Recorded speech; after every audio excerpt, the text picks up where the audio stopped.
Mi mujer dejó una nota sobre la encimera de Dectón de la cocina. He terminado contigo. He puesto la casa en venta y ya hay un acuerdo en firme. Recoge tus cosas y vete. La leí 2 veces antes de que las palabras cobraran un sentido real en mi cabeza. El material sintético bajo mis dedos se sentía más gélido que de costumbre, una frialdad que parecía subirme por los brazos. Se me encogió el pecho, no por una rabia inmediata, sino por la silenciosa comprensión de que acababa de ocurrir algo irreversible en los cimientos de mi vida. Intenté entrar de la manera habitual, pero la cerradura de seguridad no cedía. Mi llave, una de esas copias incopiables de alta gama, entraba pero no giraba. Habían cambiado el bombín mientras yo no estaba. Pulsé el mando del garaje, esperando el reconfortante estruendo del motor elevando la persiana, pero solo obtuve un silencio absoluto. Arriba, tras los visillos de lino blanco de la planta superior, pude ver su silueta recortada contra la luz. Me observaba con una frialdad analítica, asegurándose de que yo comprendiera que el asedio había terminado y yo había perdido. En el reverso de esa nota, escribí 2 palabras con mi estilográfica. 3 horas después, mi teléfono empezó a vibrar de forma compulsiva. Acababa de volver de mi revisión trimestral con el cardiólogo en el Hospital Clínico San Carlos cuando encontré el mensaje. El viento de finales de octubre, ese aire seco y afilado que baja de la Sierra de Guadarrama, cortaba como un cuchillo mientras subía por el camino de entrada de nuestra urbanización en Pozuelo. Las hojas secas de los plátanos de sombra crujían bajo mis pies con un sonido que recordaba al de los huesos viejos quebrándose. Recuerdo haber pensado, apenas unos minutos antes, lo pacífica que parecía la casa desde el exterior. Las luces cálidas brillando tras los grandes ventanales, el rastro de humo de la chimenea de leña. El tipo de hogar que los vecinos señalan con envidia cuando pasean al perro. Intenté de nuevo abrir la puerta principal, con un dedo que mantenía un leve temblor residual, un recordatorio del pequeño ictus que sufrí hace 6 meses. Nada. Me quedé allí un momento, mirando la madera maciza como si me hubiera traicionado personalmente. Fue entonces cuando vi la nota a través del cristal lateral del recibidor. Estaba sobre la isla de la cocina, sujeta por un pisapapeles de cristal de Murano que compramos durante nuestra luna de miel en Sevilla, un objeto que hasta ese momento simbolizaba nuestra solidez. Rodeé la casa hasta el porche trasero. Las puertas correderas estaban abiertas, un descuido, o quizá una invitación, en el que no quise pensar demasiado. Al entrar, la cocina me recibió con un aroma familiar a romero y ajo. Ella había estado cocinando. El lavavajillas zumbaba suavemente en su ciclo de secado. Todo se sentía inquietantemente normal, excepto por el contenido de aquel trozo de papel. He terminado contigo. He puesto la casa en venta y ya hay un acuerdo en firme. Recoge tus cosas y vete. Sin explicaciones, sin una firma que suavizara el golpe, solo una amputación limpia. Me quedé allí más tiempo del que me gustaría admitir. No por el impacto es ruidoso y te obliga a moverte. Esto era algo más silencioso, algo mucho más gélido. Arriba, el parqué crujió. Elena, llamé. Su nombre sonó extraño en mi propia casa. Ella apareció en lo alto de la escalera, enmarcada por la suave luz de la lámpara de araña de cristal, perfectamente compuesta, con el pelo recogido en un moño impecable y una blusa de seda azul marino. Era la misma mujer con la que me casé hace 17 años en la iglesia de los Jerónimos, solo que ahora sus rasgos parecían tallados en granito. «Ya lo has leído», dijo ella, sin bajar un solo escalón. «¿El qué exactamente, Elena?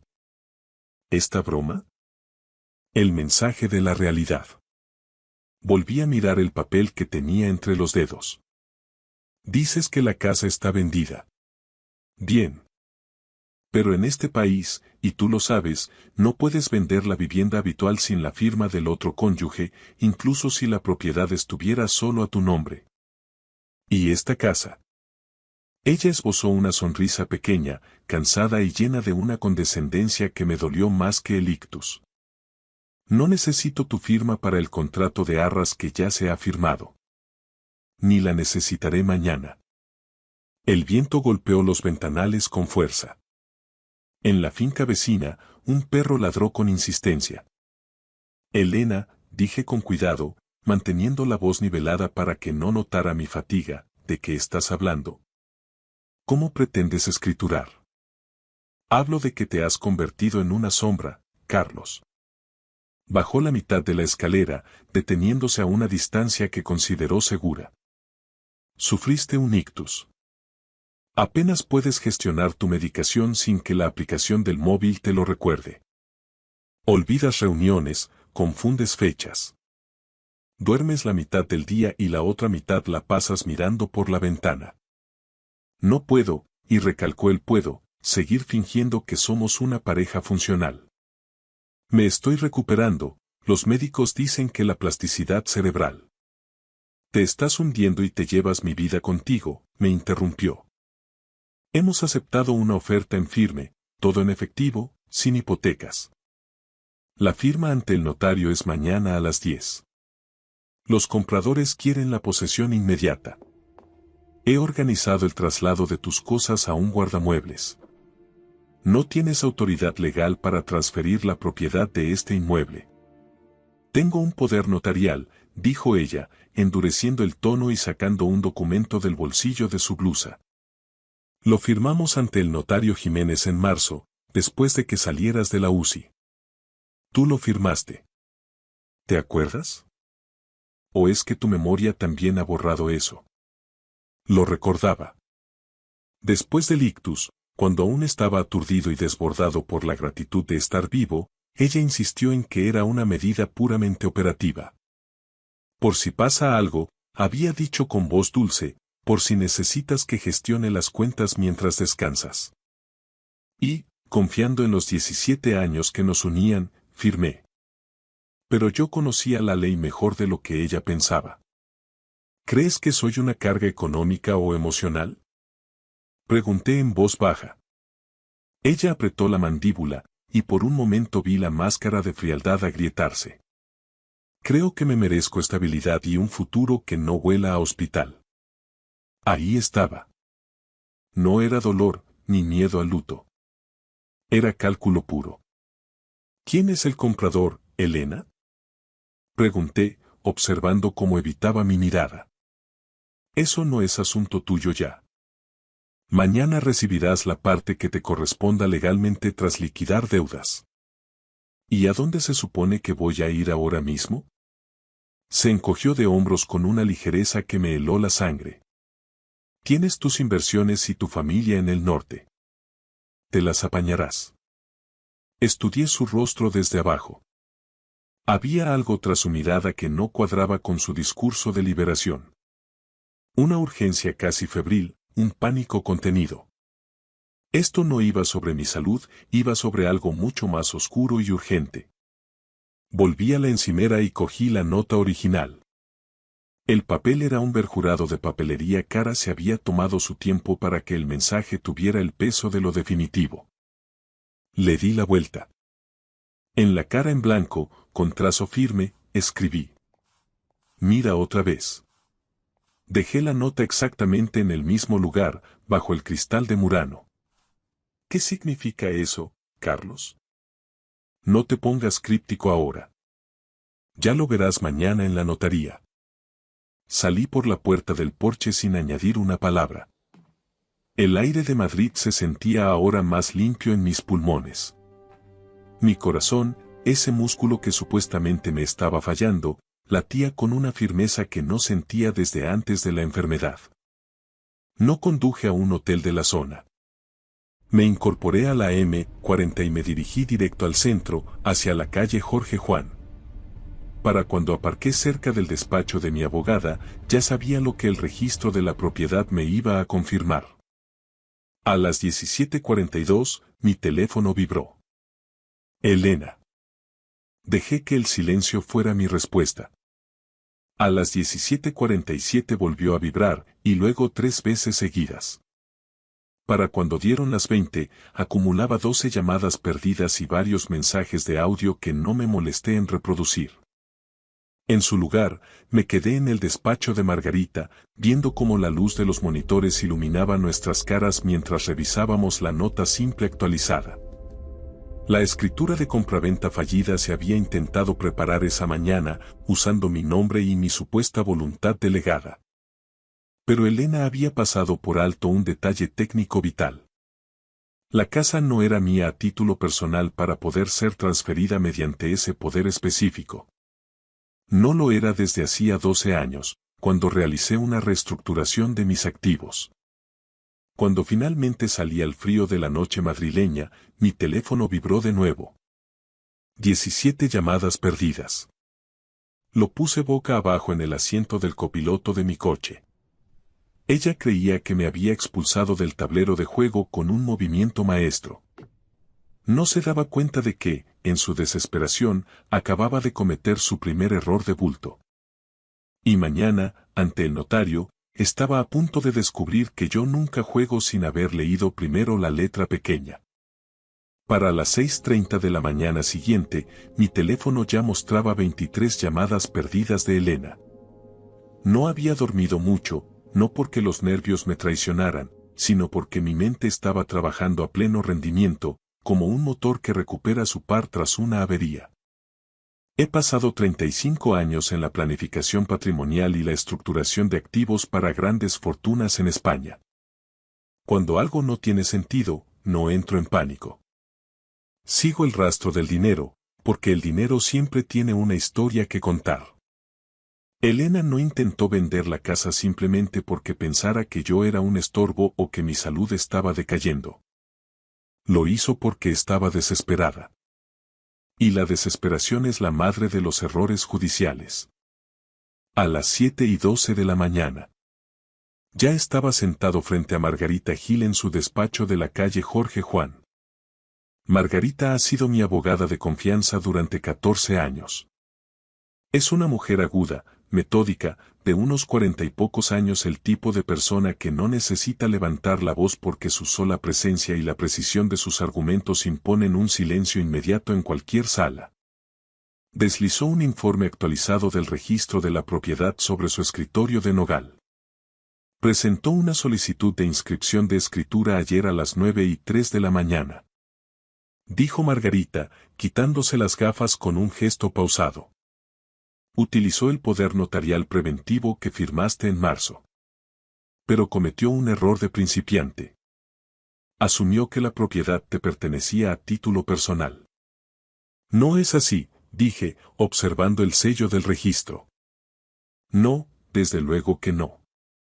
Hace 12 años, mucho antes de que Elena empezara a obsesionarse con redecorar el chalet de Pozuelo en tonos minimalistas y neutros, realicé una reestructuración profunda de mis activos para protegerlos de posibles vaivenes del mercado.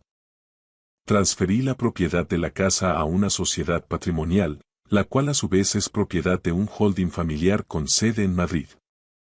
Era una estructura estanca, irrevocable y perfectamente legal. Yo soy el administrador único y beneficiario mayoritario. A Elena nunca le interesó la mecánica de nuestras finanzas, ella disfrutaba de los dividendos, no del papeleo. Ella no puede transferir lo que tú no posees de forma directa, continuó Margarita. La dueña es la sociedad, no Carlos Valdés persona física. El poder notarial que ella tiene le da autoridad para actuar en tu nombre como individuo, pero no para representar a la sociedad ni para enajenar sus bienes inmuebles sin un acuerdo específico de la Junta. ¿Lo ha detectado ya el oficial de la notaría? Margarita esbozó una fina sonrisa, casi imperceptible. Lo harán en cuanto intenten protocolizar la venta. Pero ella ha ocultado la nota simple actualizada al posible comprador. Me recliné en la silla de cuero y exhalé lentamente. El dolor en el pecho del día anterior había desaparecido, reemplazado por una lucidez fría. La firma está programada para las 10, dijo ella consultando su agenda. En una notaría del Paseo de la Castellana. Los compradores son una pareja joven, él es un cirujano estético con mucho éxito. Han hecho un ingreso de arras astronómico la semana pasada. Eso explicaba la urgencia de Elena. Si el trato se caía, tendría que devolver el doble de la señal recibida según el Código Civil español. ¿Quién la asesora a ella? Pregunté. Carlos, esto es lo que más te va a doler. Es una agencia de inversiones de dudosa reputación dirigida por un tal Javier Lanza. Me quedé mirando el nombre en la pantalla. Ya lo había visto antes, aunque en un contexto muy distinto. 3 meses atrás, entré en el garaje tarde por la noche y encontré a Elena riendo mientras hablaba por teléfono en voz baja. Cuando me vio, palideció y dijo que era solo un amigo promotor con el que estaba consultando unas reformas. Javier Lanza. 40 y tantos, un oportunista inmobiliario de modales suaves, conocido en el sector por estar sobreendeudado y bordear siempre la ilegalidad. Saca su historial en el registro mercantil, dije. Margarita no dudó. Giró su monitor hacia mí y empezó a teclear. En cuestión de minutos apareció una telaraña de sociedades limitadas. La mitad estaban en proceso de disolución o con las cuentas sin presentar. Varias demandas por impago. 2 embargos preventivos sobre sus activos personales. Tiene problemas de liquidez masivos, murmuró Margarita. Y ha encontrado en Elena la forma de financiarse. O peor aún, ella le debe algo. Mi teléfono vibró de nuevo sobre la mesa. Elena. Lo silencié sin mirarlo. Margarita, dije en voz baja, comprueba nuestras líneas de crédito conjuntas y mis cuentas personales. Ella hizo una pausa y accedió a la banca electrónica mediante los certificados digitales que custodiamos en el despacho. Su expresión cambió de la profesionalidad fría a una preocupación genuina. Carlos, la situación es más grave de lo que pensábamos. La línea de crédito sobre el valor de la vivienda que abristeis hace 2 años para las reformas está al máximo. Ha dispuesto de todo. ¿Y mis fondos de inversión? Hay una solicitud de transferencia pendiente de 500.000 euros hacia una cuenta en la Suiza. El banco la bloqueó ayer tarde para verificar la firma, alegando que el poder notarial era insuficiente para una cantidad de ese calibre sin una segunda validación. Te llamaron mientras estabas en el hospital. Ella asumió que el ictus me había dejado fuera de juego de forma permanente. Margarita entrelazó sus manos sobre la mesa. Te subestimó de la manera más peligrosa posible. La subestimación es el error más caro que se puede cometer en los negocios. Y en el matrimonio. Me levanté y caminé hacia el ventanal. Madrid empezaba a rugir bajo el sol de la mañana, que se reflejaba en las torres de la Castellana como si fueran cuchillas de cristal. Ella cree que la venta del chalet cubrirá sus deudas y le dará un colchón para escapar, dije. Dinero rápido, posesión inmediata del comprador y una salida limpia hacia el aeropuerto de Barajas, añadió Margarita. De hecho, hay una dirección de reenvío solicitada en correos. ¿A dónde? Miami. Un clásico. Sol, anonimato y un nuevo comienzo. Lejos de la enfermedad y de los inviernos de Madrid. Cree que se marcha hoy mismo. Cree que se marcha, corregí. A las 8:41 de la mañana. Mi teléfono vibró otra vez. 31 llamadas perdidas. Finalmente, por curiosidad táctica, escuché un mensaje de voz. Carlos. La voz de Elena temblaba, no de pena ni de arrepentimiento, sino de una tensión eléctrica, casi violenta. ¿Por qué me acaba de llamar el oficial del notario preguntando por la titularidad real de la sociedad? ¿Qué has hecho, maldita sea? Contéstame. Borré el mensaje con un toque seco. Margarita, dije dándome la vuelta, si ella intenta seguir adelante con la firma a pesar de saber que la estructura societaria le impide vender, ¿en qué posición queda? Se expone a un delito de estafa agravada. Específicamente fraude documental y uso indebido de poder notarial para beneficio propio en perjuicio de terceros. También administración desleal. Es un caso penal claro si decidimos denunciar. Asentí una vez, con la firmeza de quien dicta una sentencia. Notifica formalmente a la notaría ahora mismo. Envía las copias certificadas de los estatutos de la sociedad patrimonial donde se especifica que solo yo tengo poderes de enajenación.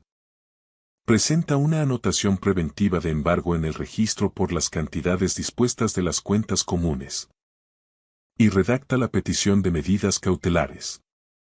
No quiero que salga de ese edificio con un solo euro. Los ojos de Margarita se afilaron. Ella conocía mi lado implacable, pero esto era distinto. No te vas a detener en bloquear la venta, ¿verdad? No. Esto es solo el principio del proceso de saneamiento. Metí la mano en el bolsillo interior de mi chaqueta y saqué un sobre azul. Dentro había un documento que Margarita no esperaba. Había contratado a un auditor forense y a un investigador privado hacía 3 semanas, en el más absoluto silencio. Algo en los gastos de mantenimiento de la casa no cuadraba. Había descubierto que Javier Lanza, el socio de Elena, había pedido un préstamo puente privado de €500,000 6 meses atrás. Era un préstamo con intereses de usura y garantía personal. Estaba con el agua al cuello.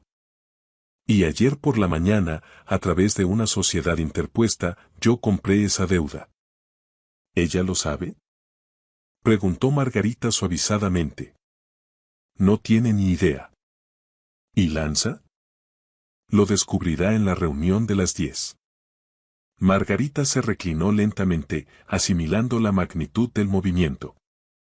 Así que, a las 10, ella cree que va a vender una casa que no puede vender, para entregarle el dinero a un hombre cuya deuda ahora te pertenece a ti. Exactamente. Ella me estudió con cuidado, buscando algún rastro de odio. Esto no es venganza, Carlos. Es algo mucho más frío. No es venganza, Margarita, dije mientras me ponía el abrigo. Es una corrección de mercado.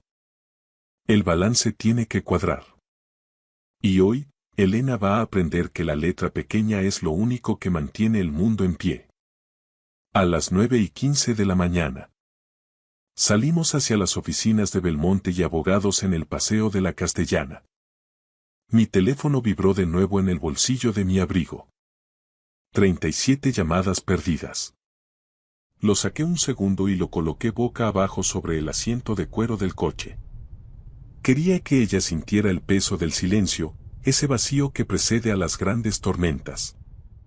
Para cuando entramos en el imponente vestíbulo de mármol y cristal a las 9:58 de la mañana, no sentía ni rastro de ira ni de dolor, estaba lúcido, con la mente tan afilada como un bisturí. Elena había escrito su nota con trazos gruesos y definitivos, pero no se había molestado en leer la letra pequeña de nuestra vida legal. Y a las 10 en punto, estaba a punto de recibir una lección magistral. A las 9:59 de la mañana, las puertas de acero cepillado del ascensor se abrieron en la planta 42. El despacho destilaba ese tipo de intimidación que solo se consigue mediante la arquitectura de poder. Ventanales de suelo a techo con vistas a las Torres Kío, paneles de nogal pulido y un mostrador de recepción tallado en un solo bloque de mármol de Macael. Es el tipo de lugar donde la gente firma documentos que cambian el curso de sus vidas e intenta, desesperadamente, no parecer nerviosa mientras el aroma a café caro y papel timbrado inunda sus pulmones. Margarita caminaba a mi lado, sus tacones golpeando el suelo técnico con una precisión rítmica y silenciosa.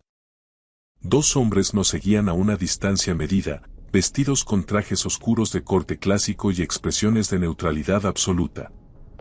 Eran los inspectores García y Martínez, de la sección de delitos económicos. Parecían consultores externos o auditores senior, pero sus miradas escrutaban cada rincón con una intensidad distinta. A través de las paredes de cristal blindado de la sala de juntas B, divisé a Elena. Estaba sentada muy erguida al final de una mesa de reuniones kilométrica, envuelta en esa blusa de seda azul marino que tanto le favorecía. Su postura era militarmente perfecta. A su derecha se encontraba Javier Lanza, impecable con un traje gris marengo hecho a medida, reclinado con una calma artificial que no lograba ocultar el brillo de ansiedad en sus ojos. Frente a ellos, la pareja joven. El cirujano, de espaldas rectas y mirada analítica, y su esposa, que sostenía una carpeta de piel con ambas manos como si contuviera el Santo Grial. Entre ambos, sobre el tapete de cuero de la mesa, descansaba un cheque bancario nominativo por valor de 1.200.000 euros. El precio de mi supuesta desaparición. El aire en esa habitación estaba cargado de una electricidad estática, una expectación casi insoportable. Margarita se detuvo un segundo antes de tocar el pomo. ¿Listo, Carlos? He estado listo toda mi vida, Margarita. Solo que ahora tengo los papeles para demostrarlo. A las 10:03 de la mañana. Exactamente, abrí la puerta sin llamar. El murmullo de la sala se extinguió de golpe. El rostro de Elena se quedó sin color tan rápido que el efecto fue casi clínico, como si le hubieran extraído la sangre con una jeringuilla. Por medio segundo, sus pupilas se dilataron como si estuviera viendo a un fantasma emerger de la niebla. Carlos. Articuló, levantándose a medias de su silla. La joven pareja se giró al unísono, la confusión dibujada en sus rostros. La mandíbula de Javier Lanza se tensó visiblemente, pero se recuperó con la rapidez del depredador veterano, ajustándose el nudo de la corbata con dedos nerviosos. Vaya, dijo con una ligereza forzada que sonó a cristal roto, mira quién ha decidido honrarnos con su presencia. El paciente del año. Pasé de largo sin reconocer su existencia, como si fuera parte del mobiliario, y ocupé la silla vacía en la cabecera de la mesa, la posición de autoridad. Buenos días a todos, dije con una calma que me sorprendió incluso a mí. Soy Carlos Ruiz, el legítimo representante de los intereses que hoy se debaten aquí. El médico asintió con una cautela profesional. Nos habían informado de que usted no se encontraba en condiciones de asistir a la firma, señor Ruiz. Como pueden comprobar, soy muy capaz de cumplir con mis obligaciones, respondí, fijando mi vista en Elena. El oficial de la notaría, un hombre delgado y pulcro llamado S.R. Jiménez, se aclaró la garganta y ajustó sus gafas. Señor Ruiz, estábamos justo preparándonos para el protocolo de las firmas y la validación de los medios de pago. Lo sé. Y es por eso que estoy aquí. Para evitar que cometan un error que les perseguiría años. La voz de Elena recuperó su filo, volviéndose aguda y cortante. Carlos, ¿qué circo es este? No tenías ninguna necesidad de venir. Yo soy la titular y tengo plenas facultades. Un temblor casi imperceptible recorrió la mesa. Los dedos de Elena se cerraron alrededor de su pluma Mont Blanc con tal fuerza que los nudillos se le pusieron blancos. No eres la titular, Elena. Al menos, no de lo que crees. Tengo un poder notarial de representación total firmado por ti, replicó ella, golpeando el documento sobre la mesa. Margarita dio un paso adelante y colocó una carpeta gruesa, sellada por el registro mercantil, con un golpe seco y deliberado sobre el nogal.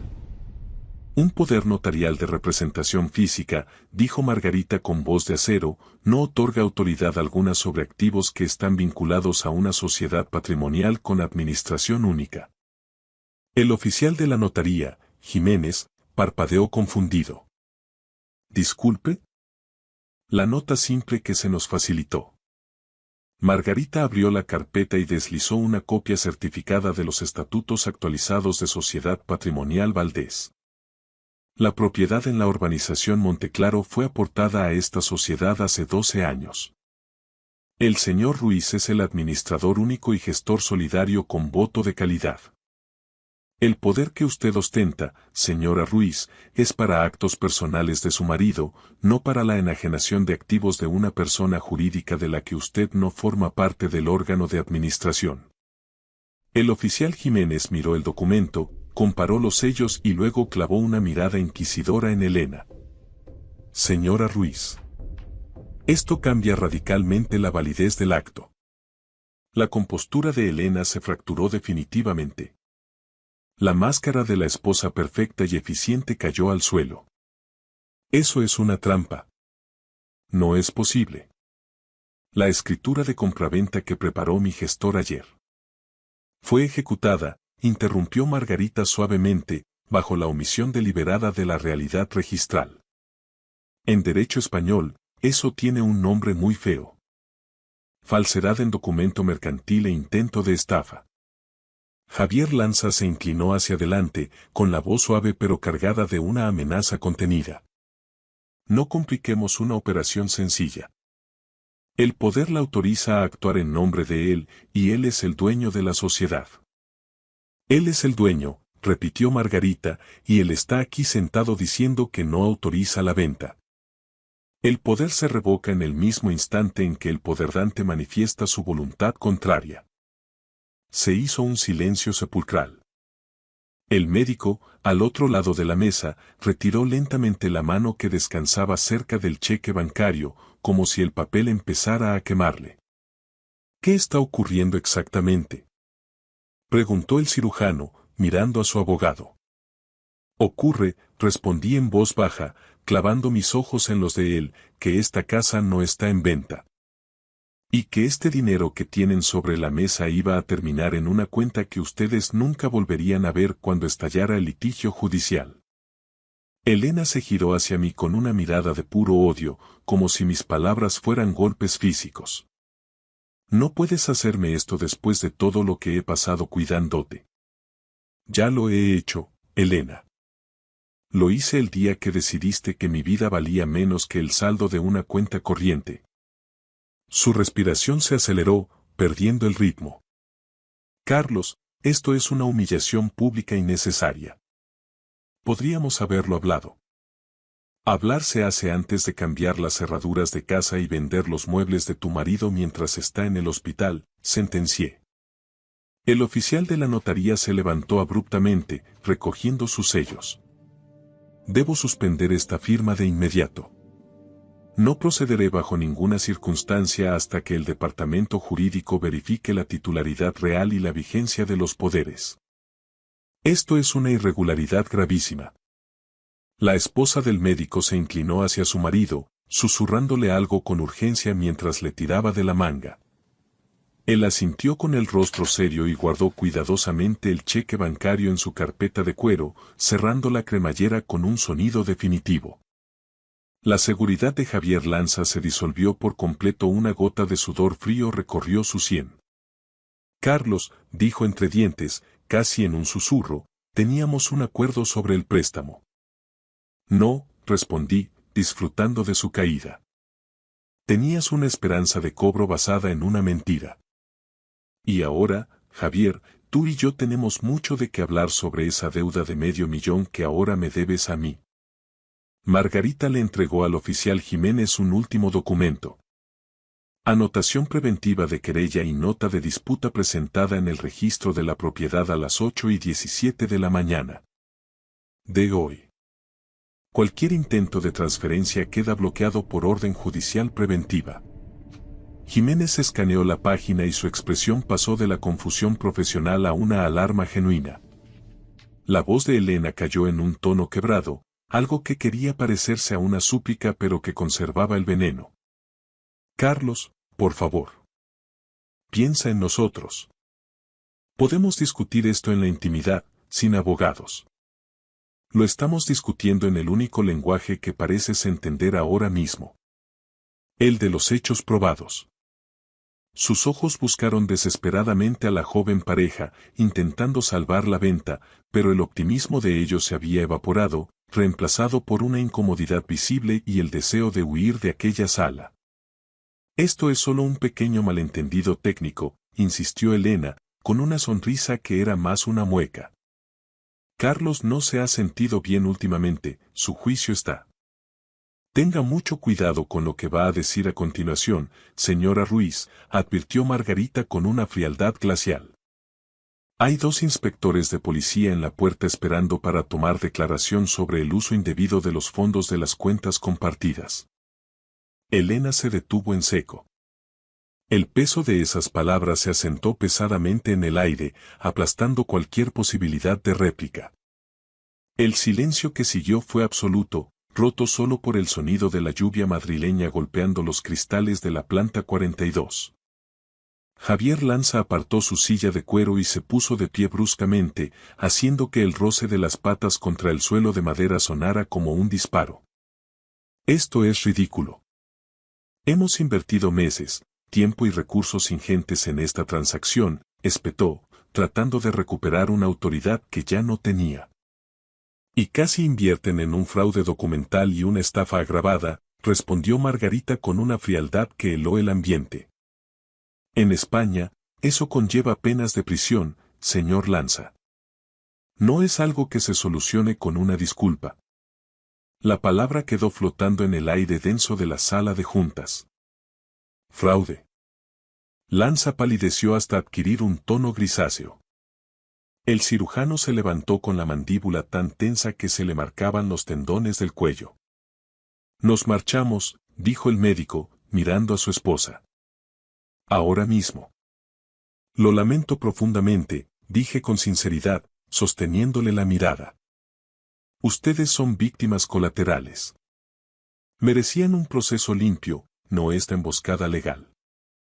Salieron de la sala sin decir una palabra más, dejando tras de sí un rastro de indignación. La puerta se cerró con un clic definitivo. Por un momento, solo el zumbido casi imperceptible del aire acondicionado llenó el vacío. Elena se giró hacia mí, sus ojos ya no mostraban frialdad, sino una rabia incandescente, la rabia de quien se descubre atrapado. ¿Qué has hecho?, susurró con una voz que vibraba de odio. Te lo advertí en la nota, Elena. Te dije que miraras otra vez. No quisiste hacerlo. Su compostura, mantenida con tanto esfuerzo durante años, se colapsó como un edificio de naipes. ¿Tú has orquestado todo este teatro? ¿Nos has tendido una trampa? No, dije con una calma absoluta, cruzando las manos sobre la mesa. La trampa la montaste tú el día que decidiste que yo era un activo amortizable. Yo solo he encendido las luces para que todos vean lo que hay dentro. Lanza agarró su maletín de piel, sus dedos temblaban visiblemente. Deberíamos irnos, Elena. Esto se hablará en otro foro, balbuceó, moviéndose hacia la salida. Pero el inspector García dio un paso al frente, lo justo para bloquearle el paso con una cortesía profesional aterradora. Todavía no, señor Lanza, dijo García en voz baja. Tenemos unas preguntas sobre la procedencia de ciertos fondos de su última promoción en el barrio de Salamanca. Lanza se quedó petrificado, como una estatua de sal. Margarita aprovechó el silencio para colocar un último documento sobre la mesa, justo frente a Elena. Es una notificación formal de querella por administración desleal y alzamiento de bienes, anunció Margarita, junto con una petición de medidas cautelares por explotación económica de persona vulnerable. Elena miró el papel con los ojos desorbitados, como si estuviera escrito en un idioma muerto que, de repente, cobrara un sentido aterrador. ¿Vas a presentar cargos criminales contra tu propia esposa?, preguntó, y por primera vez detecté un quiebro en su voz. Eso depende, respondí, levantándome lentamente y ajustándome el abrigo, de lo honesta que estés dispuesta a ser a partir de este segundo. Sus ojos se llenaron de lágrimas, pero no eran lágrimas de arrepentimiento, sino de puro miedo. Por primera vez en meses, se dio cuenta de algo crucial. Esto no se trataba de la casa, y yo no era el anciano convaleciente al que podía manejar. Mientras salíamos de la sala de conferencias de la Castellana, mi teléfono vibró de nuevo. 37 llamadas perdidas. No lo miré. Ya no hacía falta. La nota en la encimera había sido un golpe directo, pero la letra pequeña siempre me perteneció a mí. Al mediodía, el rumor ya se había extendido por los círculos financieros de Madrid. Las notarías de alto nivel son como teatros silenciosos. La gente finge discreción, pero todos vigilan las salidas de emergencia. Ver a Javier Lanza salir del edificio flanqueado por 2 agentes de paisano no fue algo sutil. Elena, caminando 10 pasos detrás de él, con el rostro pálido y unas gafas de sol de Chanel intentando ocultar el naufragio de su dignidad, lo fue aún menos. No lo seguí. Volví al despacho de Margarita en Jorge One. La ciudad no se detiene ante las tragedias privadas, los taxis seguían pasando y la gente seguía ajena a la demolición de un matrimonio de 17 años. Margarita cerró la puerta de su oficina tras nosotros. Llamará de nuevo, vaticinó ella. Es su única salida. Intentará presentarlo como una confusión de buena fe, un error administrativo debido al estrés de mi enfermedad, dije. Sabemos que no es así. Los números no mienten. Margarita se apoyó en su escritorio, observando el mapa de activos que habíamos trazado. Carlos, tenemos que decidir el siguiente paso. ¿Convertimos esto en una negociación de divorcio leonina o dejamos que la investigación penal siga su curso? Me quité la chaqueta despacio y me senté frente a ella. Primero quiero claridad total. Quiero saber hasta dónde llegó la podredumbre. Entonces terminemos de mapear el daño, asintió ella, abriendo una nueva carpeta compartida.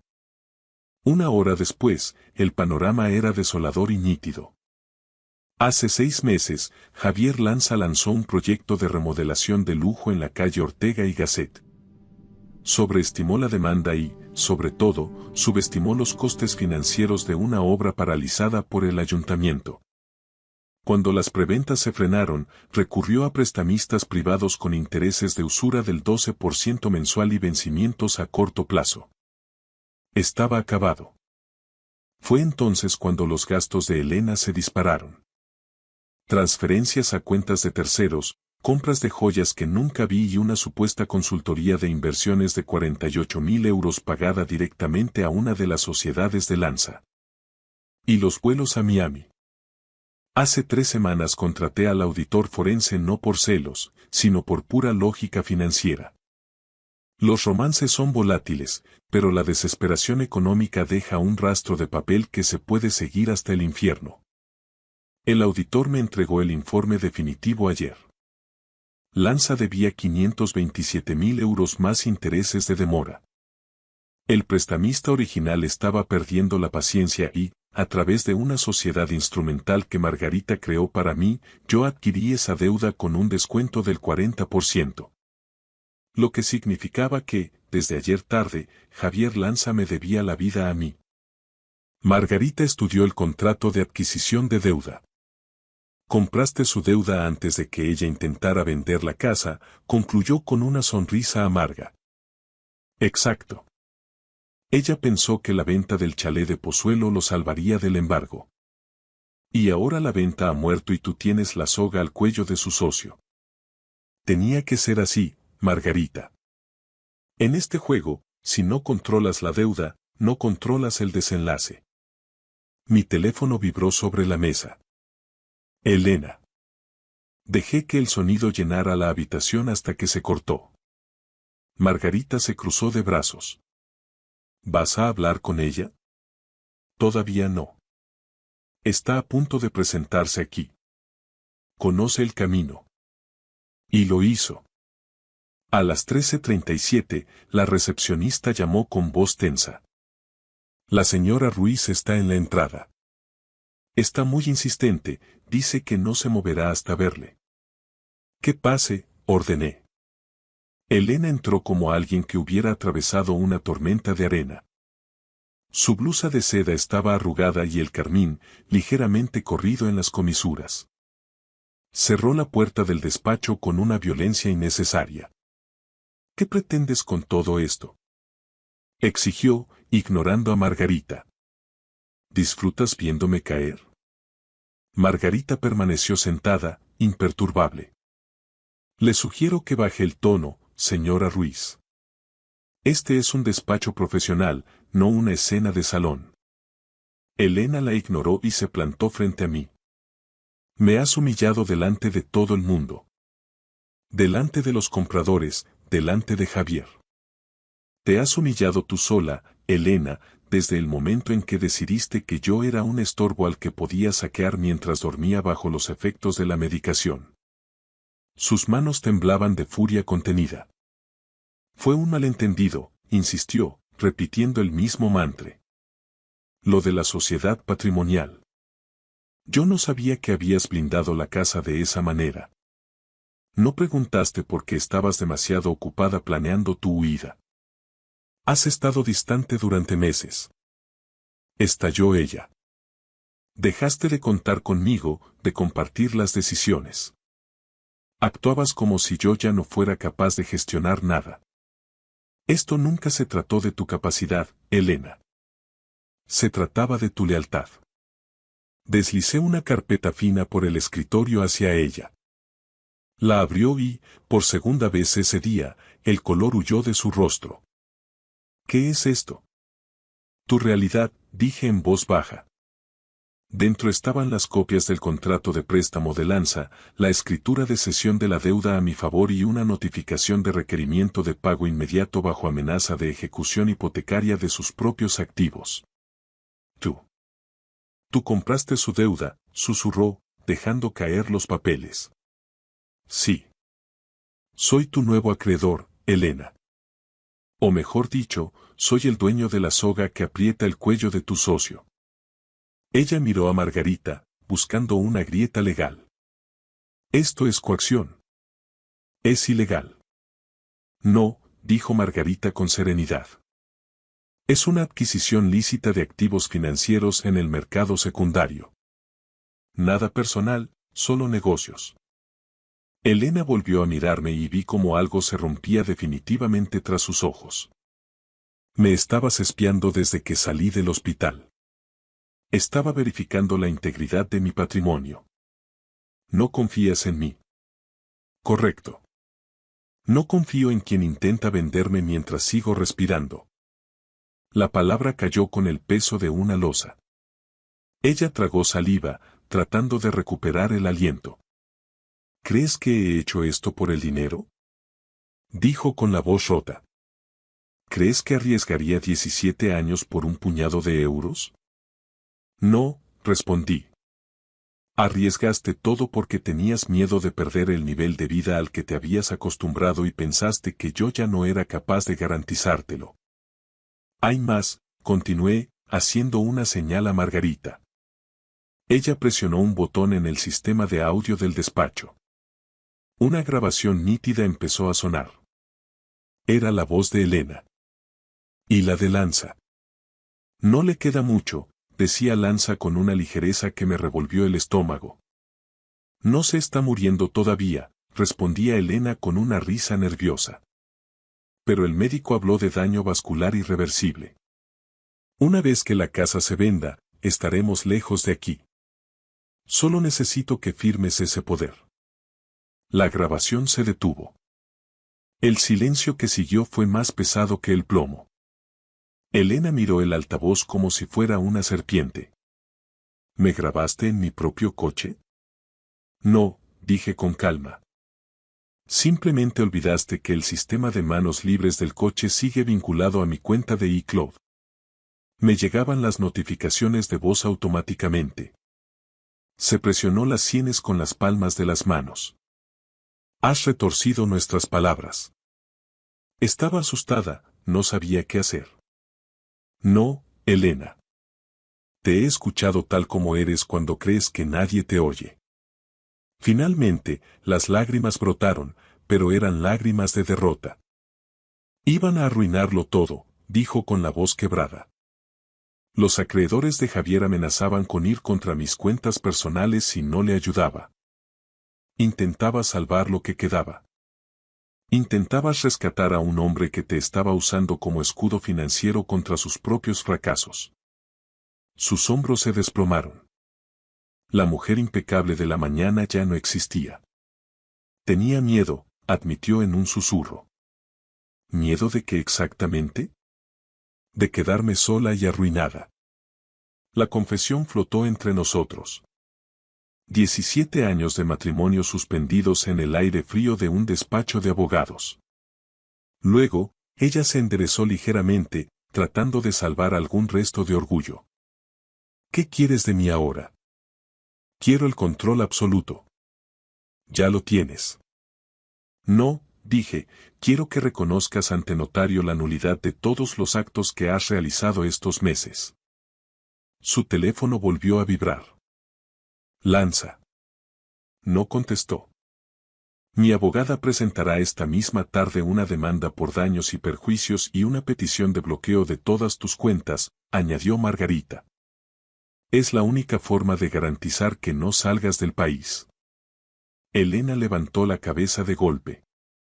¿Vas a congelar mis cuentas personales? ¿Cómo voy a vivir? Las cuentas conjuntas se han cerrado hoy.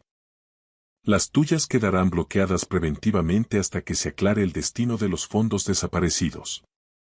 Me estás destruyendo, Carlos. No, dije con suavidad, te estoy poniendo límites. Algo que debía hacer hace mucho tiempo. Ella retrocedió hacia la puerta, con movimientos lentos, como si el aire pesara demasiado. Se detuvo en el umbral. ¿Cuántas veces te llamé anoche y esta mañana? 37. Soltó una risa hueca, desprovista de alegría. Y no respondiste ni una sola vez. Estaba ocupado leyendo, Elena. Releyendo cada documento que firmamos juntos. Miró la nota que todavía apretaba en su mano, la que yo le había devuelto con mi mensaje en el reverso. Mira otra vez. Ahora entendía el alcance total de la jugada. La casa blindada, la deuda comprada, las grabaciones. Cada paso que ella había dado había sido monitorizado y neutralizado antes incluso de que lo completara. Lo tenías todo planeado, susurró. No, respondí, simplemente me preparé para lo peor mientras tú esperabas lo inevitable. Su teléfono vibró por última vez. Se giró y salió del despacho sin mirar atrás. En la puerta, susurró algo que apenas pude oír. No eres el hombre que yo creía conocer. No, dije para mis adentros, soy exactamente el hombre del que te enamoraste por mi seguridad. Solo que ahora, esa seguridad ya no te incluye a ti. La puerta se cerró. Margarita me miró con una mezcla de respeto y preocupación profesional. Esto va a escalar muy rápido a partir de ahora, Carlos. Vendrán los abogados de Lanza y las réplicas de ella. Lo sé. Mi teléfono permaneció boca abajo sobre la mesa. No volvió a vibrar. Al menos, no ese día. El silencio, por fin, era mío. Pasaron 3 semanas desde aquel estallido en la oficina de la Castellana. El aire en Madrid se había vuelto definitivamente invernal, de ese frío seco y cortante que baja de la sierra y te obliga a subirte el cuello del abrigo de lana mientras caminas rápido por las aceras. Me había instalado en un piso de diseño moderno cerca del Parque del Retiro, en la zona de Jerónimos. Es un lugar con techos altos, mucha luz natural y, sobre todo, sin recuerdos impregnados en las paredes. Un lienzo en blanco donde el silencio no resulta amenazante, sino necesario. Javier Lanza desapareció del mapa social y financiero de la capital.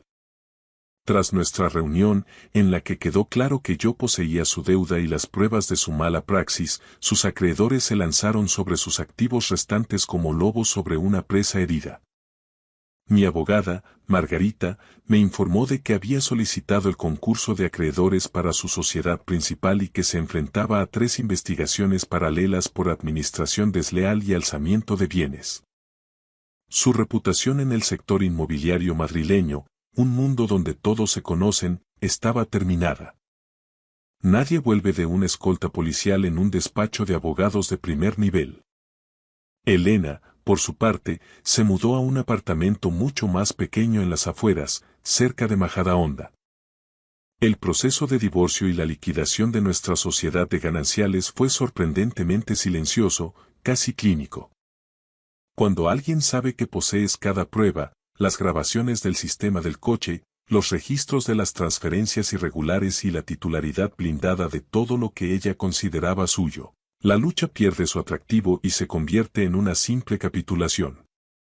No hubo gritos en los juzgados de familia de la calle Francisco Gervás, solo documentos firmados electrónicamente y abogados intercambiando correos breves y profesionales. Una tarde, mientras revisaba unos informes de mercado en mi nueva terraza, con una manta sobre las piernas y el rumor lejano de la ciudad de fondo, recibí un último mensaje de ella. No era una disculpa, ni una súplica de perdón. Era el último coletazo de quien se niega a aceptar su responsabilidad. ¿Por qué lo hiciste todo tan difícil, Carlos? Podrías haberme dado una oportunidad de explicarme. Podrías haber sido más humano. No respondí de inmediato. Me quedé mirando hacia el horizonte, donde el sol se ponía tras las siluetas de los edificios de la Gran Vía, tiñendo el cielo de un naranja encendido. No lo hice difícil, simplemente lo hice real. Ella había confundido mi silencio durante la recuperación del ictus con debilidad mental. Había confundido mi paciencia con rendición. Había olvidado que la base de cualquier estructura sólida, ya sea un rascacielos de oficinas o un matrimonio de casi 2 décadas, es la integridad de sus materiales. Ella había introducido grietas en los cimientos y pretendía que yo siguiera viviendo en un edificio en ruinas. Le escribí una respuesta corta, sin espacio para la réplica. Limítate a honrar los acuerdos pactados. Sin amenazas, sin sarcasmos, solo lo que dicta la ley y el contrato de liquidación. Que tengas buena vida. Apagué el teléfono y lo puse boca abajo sobre la mesa de teca. El aire en este nuevo hogar se sentía diferente al de aquella cocina de mármol de Pozuelo de hace meses. Era un aire menos ornamental, menos escenográfico, pero infinitamente más auténtico. Mi corazón latía con una regularidad asombrosa. El médico del clínico me había dicho esa mañana que mi recuperación era casi total.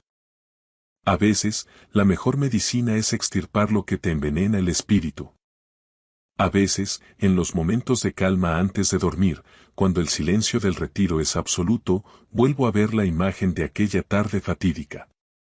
La luz roja de denegación en el teclado de la puerta, el viento helado en la entrada de la casa, la silueta distante de Elena en lo alto de la escalera, creyéndose segura en su torre de marfil.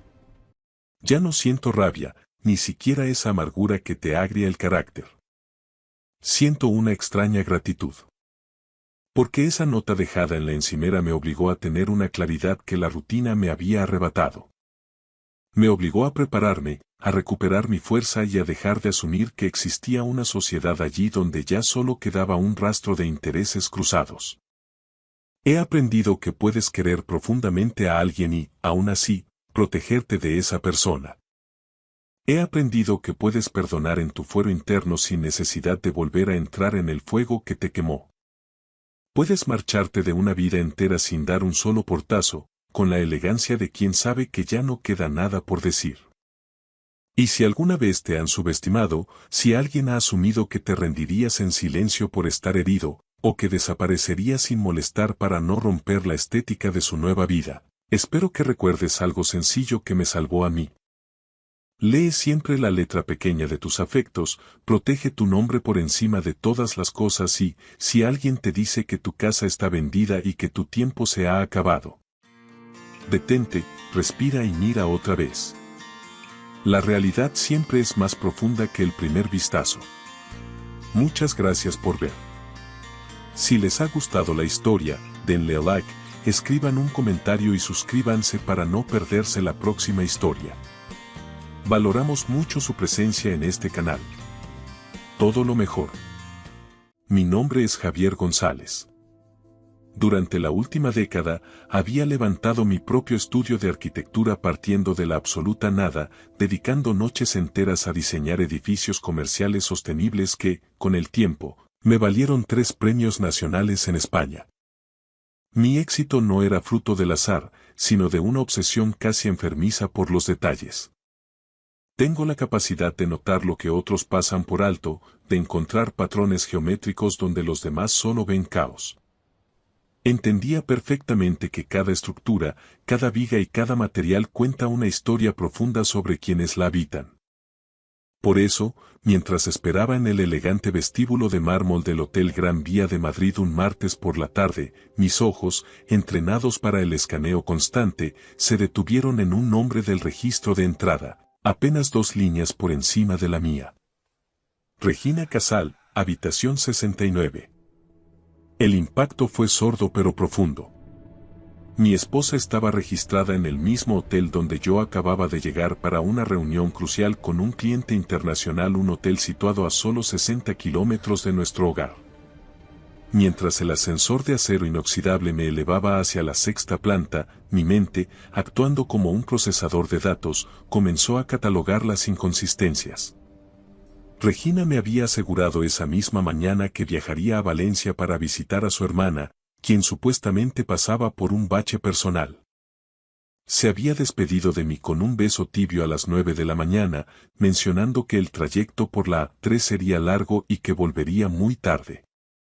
Valencia estaba en la dirección opuesta, a más de 3 horas de coche. Madrid no era una parada en ese camino, era una desviación deliberada y clandestina. La habitación 69 se encontraba al final de un pasillo alfombrado en tonos granate que amortiguaban mis pasos, como si el hotel mismo quisiera ocultar mi avance. Llamé a la puerta con firmeza. Sorprendentemente, mi corazón latía con una calma gélida. Siempre he sido capaz de mantener la sangre fría bajo una presión extrema. Es esa cualidad la que me permite negociar con promotores agresivos o resolver fallos estructurales que otros consideran imposibles. Es mi armadura profesional, mi muro de carga emocional. La puerta se abrió con un leve quejido. Regina apareció tras ella, envuelta en una toalla blanca del hotel que contrastaba con su piel oliva. Tenía el pelo oscuro completamente mojado, peinado hacia atrás de forma apresurada. Durante unos segundos que parecieron expandirse en el tiempo, el silencio fue absoluto, roto solo por el murmullo lejano del tráfico madrileño.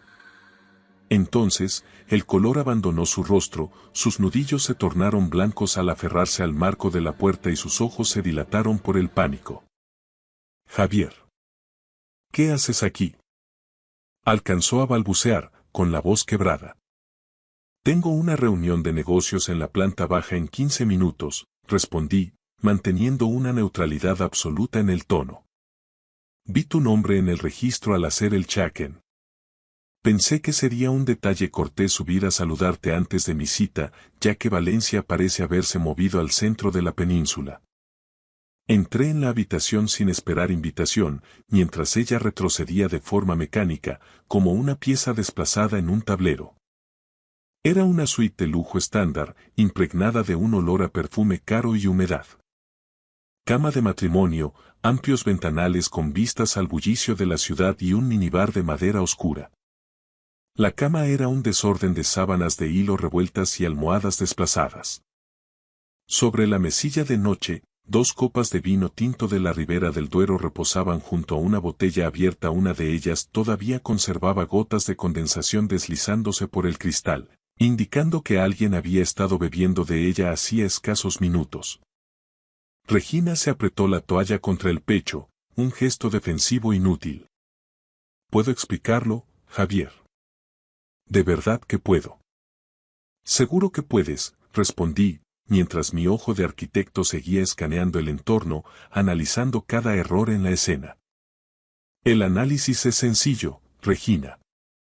Solo hay que mirar los materiales sobrantes. 2 toallas usadas en el perchero, ambas empapadas. Un rastro de vapor que todavía se filtraba por debajo de la puerta cerrada del baño, delatando una ducha reciente. Y, sobre la cómoda, un objeto que desentonaba con todo lo que yo poseía. Un reloj de hombre, un Patek Philippe de platino, una pieza de alta relojería extremadamente costosa y de un gusto que nada tenía que ver con mi estilo sobrio. Entonces, el silencio de la habitación fue interrumpido por un sonido metálico casi imperceptible. Un suave clic. El pestillo de la puerta del baño acababa de ser girado desde el interior.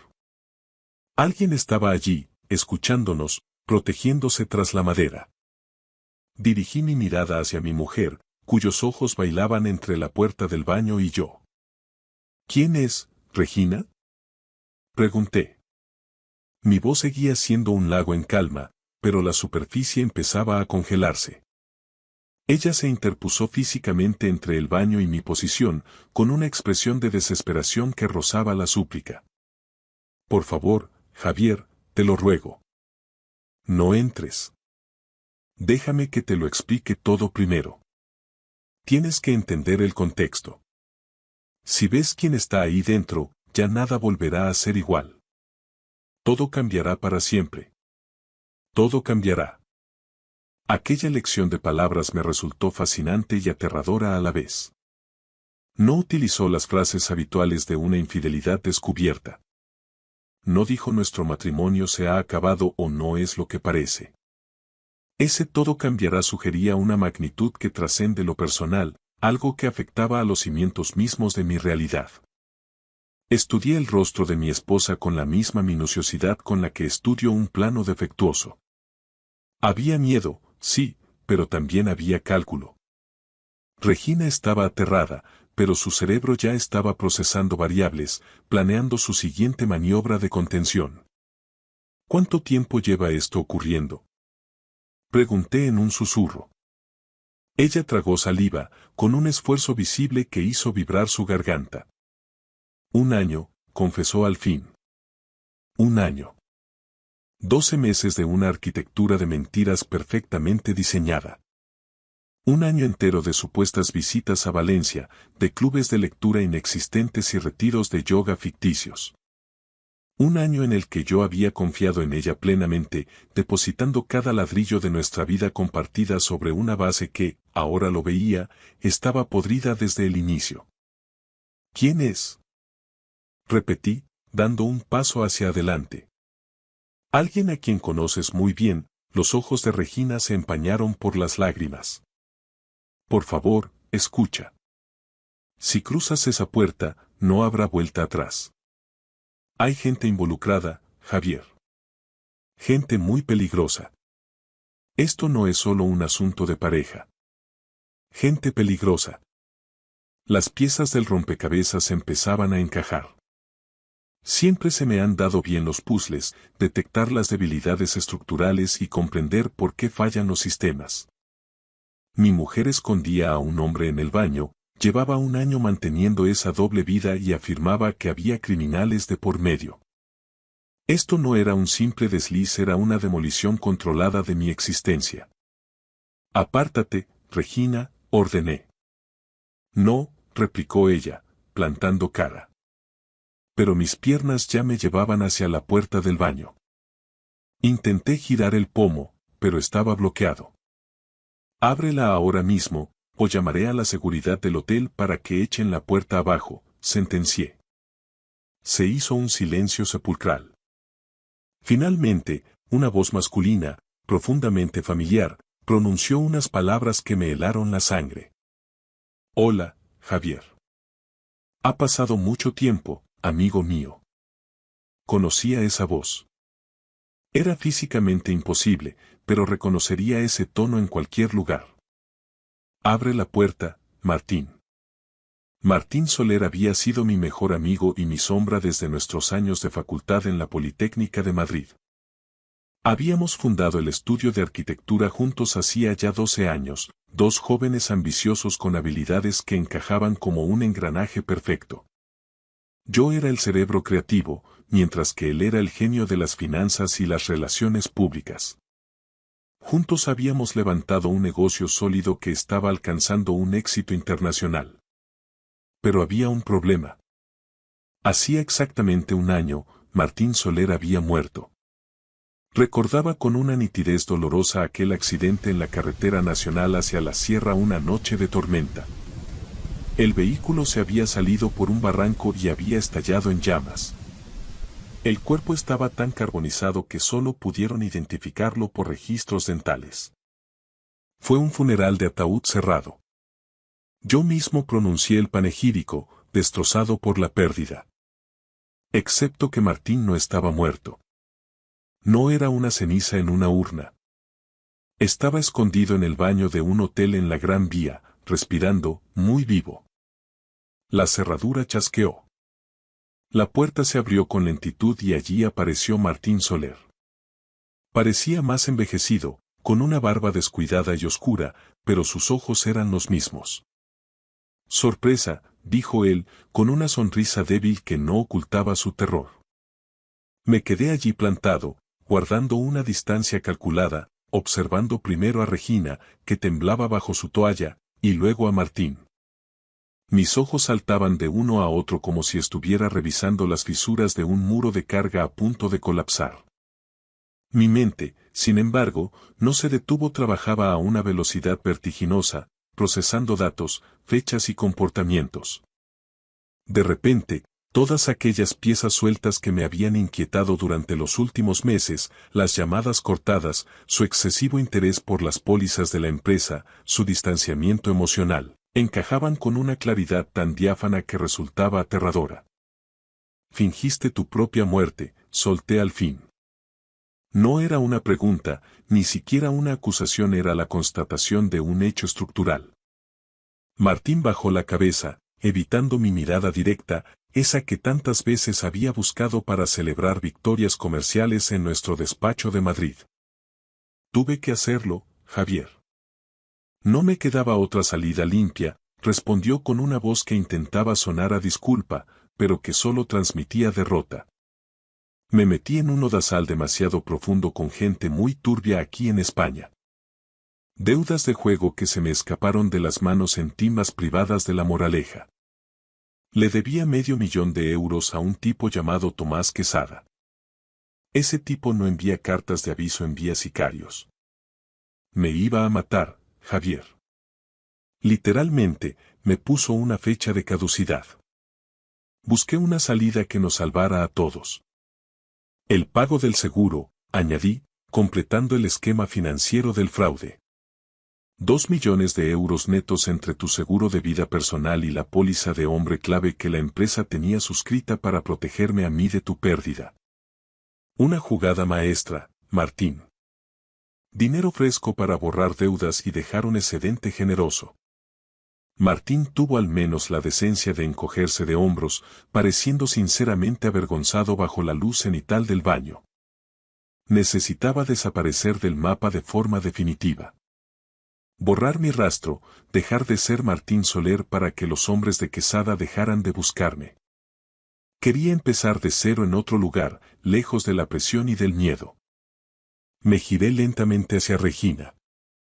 Ella seguía aferrada a la toalla del hotel, con la mandíbula tan tensa que se le marcaban los tendones del cuello. ¿Y tú? ¿Tú lo sabías desde el principio? ¿Has estado alimentando este cadáver durante todo este tiempo? Ella apretó los labios antes de hablar. Vino a buscarme la noche antes del supuesto accidente. Estaba desesperado, Javier. Me lo contó todo, llorando, diciendo que si no desaparecía, lo encontrarían muerto en una cuneta de la sierra. Me suplicó ayuda. Yo no podía dejar que lo asesinaran. No podía cargar con esa culpa, Javier. Así que preferiste dejar que yo cargara con el duelo. Mi voz seguía siendo una línea recta, calmada, pero ahora había un filo de acero bajo cada palabra. Dejaste que fuera al depósito a reconocer un coche calcinado, dejaste que llorara a mi mejor amigo, que sostuviera a sus padres en el entierro en la Almudena. Y todo eso mientras tú sabías que estaba vivo. Ha pasado un año, Regina. Un año entero de farsa. ¿Y vuestro lío? ¿Cuándo se convirtió mi socio en el amante de mi mujer? Regina y Martín intercambiaron una mirada rápida, una conexión silenciosa que me dolió más que la propia mentira. Fue una chispa de complicidad que yo ya no tenía con ninguno de los dos. Empezó 6 meses antes de que él muriera, admitió ella finalmente, bajando la voz. No fue algo planeado para hacerte daño. Simplemente ocurrió. Íbamos a decírtelo, de verdad, pero entonces Martín se hundió en las deudas y el plan cambió por completo. ¿El plan? Caminé hacia el gran ventanal de la suite, observando el perfil de los edificios de Madrid bañados por el sol de la tarde. Déjame que adivine la arquitectura de esta estafa. Martín finge su muerte en ese barranco, cobra el seguro a través de beneficiarios o cuentas puente, le paga su deuda a Quesada y se esfuma. Tú te quedas aquí conmigo, interpretando a la perfección el papel de la viuda desconsolada y la esposa ejemplar, dándome apoyo mientras yo intento salvar el estudio solo. Esperas un tiempo prudencial para que las sospechas se enfríen. Y entonces me pides el divorcio alegando que ya no somos los mismos, te llevas la mitad de mis activos, de mis premios y de mi esfuerzo, y te largas a buscarlo a ese lugar donde se haya estado ocultando. El silencio sepulcral que siguió a mis palabras fue la confirmación más rotunda que podía recibir. Había diseñado el plano exacto de su traición. ¿Dónde has estado escondido este año? Le pregunté a Martín sin mirarlo. En Marruecos. En Tánger. He estado viviendo en un apartamento cochambroso cerca del puerto, bajo un nombre falso. Trabajaba de camarero en un café para turistas, viendo las costas de España desde el otro lado del estrecho. Martín salió del baño y se sentó en el borde de la bañera, con los hombros hundidos. Ha sido un infierno absoluto, Javier. No tienes idea. Echo de menos mi vida anterior. Echo de menos Madrid, mi casa, mi coche, el respeto de la gente. Me sentía un fantasma. Deberías haber valorado todo eso antes de estafar 2 millones de euros y fingir que eras cenizas en un ataúd, repliqué con desprecio. Le devolví el dinero a Quesada, dijo Martín, poniéndose a la defensiva por primera vez. Hasta el último maldito céntimo con intereses. Ahora estoy limpio de deudas. Por eso he vuelto. He cruzado en el ferry de Algeciras pensando que ya todo había pasado. Excepto que no lo estás, sentencié, girándome para clavar mis ojos en los suyos. Porque tipos como Tomás Quesada no dejan ir a su presa así de fácil. Son depredadores sociales. Mantienen a la gente enganchada por si pueden necesitarlos más adelante. Nunca se está limpio con alguien así. La cara de Martín pasó del gris al blanco tiza. ¿Cómo sabes tú tanto sobre los negocios de Quesada? No soy idiota, Martín. Soy arquitecto, mi trabajo consiste en entender cómo se sostienen las cosas y por dónde van a quebrar. Te conozco mejor que nadie. Siempre te has creído el más listo de la sala, pero eres descuidado con los cabos sueltos. Cometes errores de cálculo básicos. Saqué mi teléfono móvil y, con un par de toques rápidos, busqué una noticia que llevaba monitorizando desde hacía meses en la prensa de sucesos. A Tomás Quesada lo detuvo la UCO, Unidad Central Operativa, hace 8 meses. Tiene cargos en la Audiencia Nacional por extorsión, blanqueo y pertenencia a organización criminal. Lo que no sabes es que está colaborando activamente con la Fiscalía para reducir su condena. Está dando nombres, Martín. Todos los nombres de aquellos con los que ha hecho negocios sucios. El color desapareció por completo del rostro de mi antiguo socio. Sus manos empezaron a temblar levemente. Lo que significa que la Policía Nacional ya tiene una línea de investigación sobre ti, continué, disfrutando del peso de cada palabra. Saben que una deuda de $500,000 desapareció misteriosamente justo antes de que tu coche se despeñara. Te han estado rastreando. Han visto tus movimientos de dinero. Y Quesada, para salvar su propio pellejo, probablemente les ha contado que tu muerte fue tan real como un billete de madera. Dios mío. Susurró Regina, llevándose las manos a la boca. Por eso estás hoy aquí en este hotel, ¿verdad? Sabías que vendría a verlo. Miré a Martín, que ahora parecía un niño asustado en un cuerpo de hombre. Has vuelto porque te has dado cuenta de que el suelo se hunde bajo tus pies. Has vuelto de Tánger porque crees que yo, el solucionador, puedo arreglar este desastre como siempre arreglaba tus pifias en el estudio. ¿Crees que diseñaré una salida estructural para tu fraude? Martín se levantó, dando un paso desesperado hacia mí. Javier, te lo suplico. Éramos como hermanos, joder. ¿Es que 12 años de amistad no significan nada ahora? Los hermanos no fingen su muerte para ver cómo sufres, respondí con una frialdad que me quemaba la garganta. Los hermanos no se acuestan con la mujer de su mejor amigo mientras éste les llora en un cementerio. Yo la quise primero. Estalló Martín, un arranque de celos antiguos que pareció lamentar en el mismo instante en que las palabras salieron de su boca. Solté una risa corta, seca y amarga que resonó en las paredes de la suite. La quisiste primero. Vaya, esa es tu brillante defensa arquitectónica. La querías, así que el fraude, la estafa al seguro y la traición a tu socio están justificados por un romanticismo de segunda mano. Me giré hacia Regina con una curiosidad clínica. ¿Y tú? ¿Lo querías a él de verdad o solo era el vehículo para llevarte el dinero del seguro? Ella me sostuvo la mirada con una dureza que nunca antes le había visto. En ese momento, la máscara de esposa perfecta terminó de romperse. Por ambas cosas, Javier, dijo con una sinceridad brutal. Lo quería a él, a su energía, a su caos. Pero también sabía que quedarme contigo era la opción inteligente. Contigo tenía seguridad, estabilidad y un estatus. Martín siempre fue un temerario, un desastre andante, pero pensé que podía tenerlo todo. La solidez de una vida contigo y la pasión clandestina con él. Al menos ahora las cartas estaban sobre la mesa. El plano estaba completo. Bien, asentí despacio, ajustándome la chaqueta. Esto es lo que va a suceder a continuación. Voy a salir de esta habitación ahora mismo. Me voy a mi reunión de negocios en la planta baja, porque mi vida y mi trabajo continúan. Vosotros dos os vais a quedar aquí sentados, encerrados, pensando muy seriamente en cada una de vuestras decisiones. Y luego, en exactamente 2 horas, regresaré y tendremos una conversación definitiva sobre cómo termina este edificio que habéis construido. ¿Qué? ¿Qué vas a hacer exactamente?, preguntó Regina, y por primera vez el miedo real asomó en su voz. Voy a decidir si llamo a la policía para informar de que Martín Soler ha resucitado milagrosamente para confesar un fraude masivo, o si simplemente me aparto y dejo que os hundáis vosotros solitos en el fango que habéis creado. 2 horas, ni un minuto más.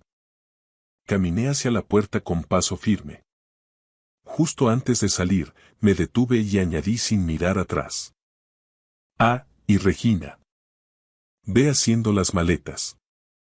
Pase lo que pase en 2 horas, no vas a volver a poner un pie en nuestra casa. Jamás. Mi reunión con el cliente resultó ser extrañamente productiva, a pesar del rugido de pensamientos que sacudía las paredes de mi mente. Como arquitecto, me he especializado en la compartimentación de estructuras. Soy un experto en enfocarme con precisión quirúrgica en la tarea inmediata mientras mi subconsciente, en un segundo plano, trabaja en resolver problemas de una envergadura mucho mayor.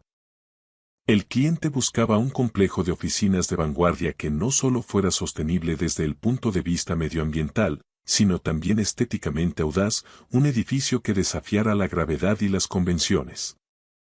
Esbocé ideas preliminares en mi cuaderno, discutí plazos de entrega y negocié términos contractuales complejos. Todo ello mientras mi cerebro procesaba las brutales implicaciones de lo que acababa de descubrir en la planta de arriba. Martín estaba vivo. Regina me había estado mintiendo sistemáticamente durante un año completo. Habían orquestado el cobro fraudulento de un seguro de vida y me habían traicionado de la forma más íntima y profesional posible. Pero, por encima de todo, habían cometido errores técnicos. Y si algo sé hacer bien, es explotar las debilidades estructurales de cualquier construcción, sea de hormigón o de mentiras. Al terminar la reunión, bajé al bar del hotel, un espacio de luz tenue y madera oscura, y pedí un whisky solo. Saqué mi teléfono personal y realicé una llamada que no figuraba en mi agenda habitual. Claudio Alarcón, respondió una voz ronca al otro lado, con ese tono de quien ha visto demasiado en las alcantarillas del estado. Claudio era un investigador privado de élite, un exinspector de la Policía Nacional al que ya había recurrido en el pasado para verificar la solvencia de contratistas dudosos. Era minucioso, implacable y, sobre todo, extremadamente discreto. Claudio, soy Javier González, dije, bajando la voz. Necesito información de inteligencia y la necesito para ayer. ¿Qué tipo de escombros estamos buscando esta vez, Javier? Quiero todo lo que puedas extraer sobre la cooperación de Tomás Quesada con la Fiscalía. Específicamente, cualquier mención a un tal Martín Soler. Necesito confirmar si hay una búsqueda activa por parte de la UCO, si es un objetivo prioritario o si simplemente es un cabo suelto en su confesión tras la última redada. Eso es material sensible de una investigación de la Audiencia Nacional, Javier. Entrar ahí tiene un riesgo alto. Tienes tus contactos en el complejo de Canillas, Claudio. Úsalas. Te pagaré el triple de tu tarifa habitual por la urgencia. Hubo un silencio tenso, solo interrumpido por el sonido de unos dedos tecleando al otro lado. Dame 2 horas. Te enviaré un informe cifrado. Colgué e hice una segunda llamada, esta vez a mi abogado personal, Alejandro Belmonte. Alejandro, necesito que rescates de inmediato los archivos de la póliza de seguro vinculada al fallecimiento de Martín Soler. Quiero cada cláusula. Y necesito que compruebes los plazos de prescripción y las penas criminales para el fraude al seguro en el Código Penal español cuando hay un fallecimiento simulado.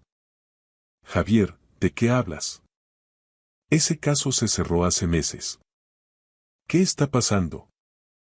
Consígueme esos datos, Alejandro. Y empieza a redactar los trámites para un divorcio contencioso por causa grave. Te daré los detalles técnicos en cuanto nos veamos.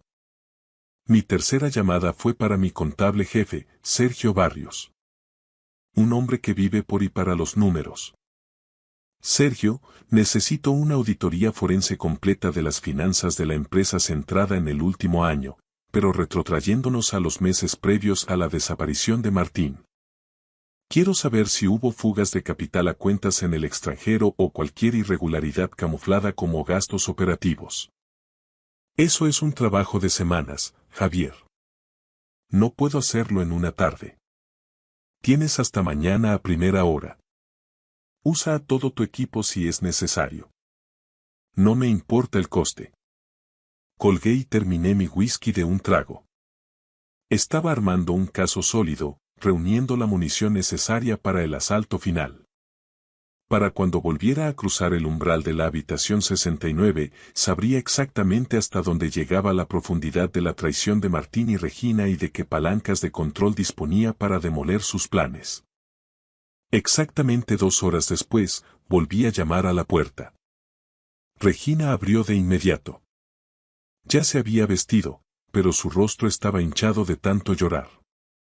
Martín seguía sentado en el borde de la cama, con los hombros hundidos, recordándome a un animal acorralado. Me senté con parsimonia en la silla del escritorio, saqué mi móvil y empecé a leer mis notas con la frialdad de quien lee un informe de daños. La cooperación de Tomás Quesada con la UCO ha sido devastadora, empecé a decir. Ha entregado una lista de 12 personas clave que le ayudaban a blanquear capital o le debían grandes sumas. Martín Soler, tú eres el número 7 de esa lista. Hay una orden de búsqueda y captura activa contra ti, emitida hace 6 meses por la Audiencia Nacional. Los cargos son claros. Fraude agravado, falsificación de documentos públicos y estafa procesal. El rostro de Martín pasó de una palidez enfermiza a un tono ceniciento. Pero hay más, continué. Las compañías de seguros involucradas han mantenido abierta una unidad de investigación durante todo este último año. Están a horas de presentar una querella criminal. Si te localizan vivo, la reclamación civil, sumada a las multas del Estado, superaría los 10 millones de euros.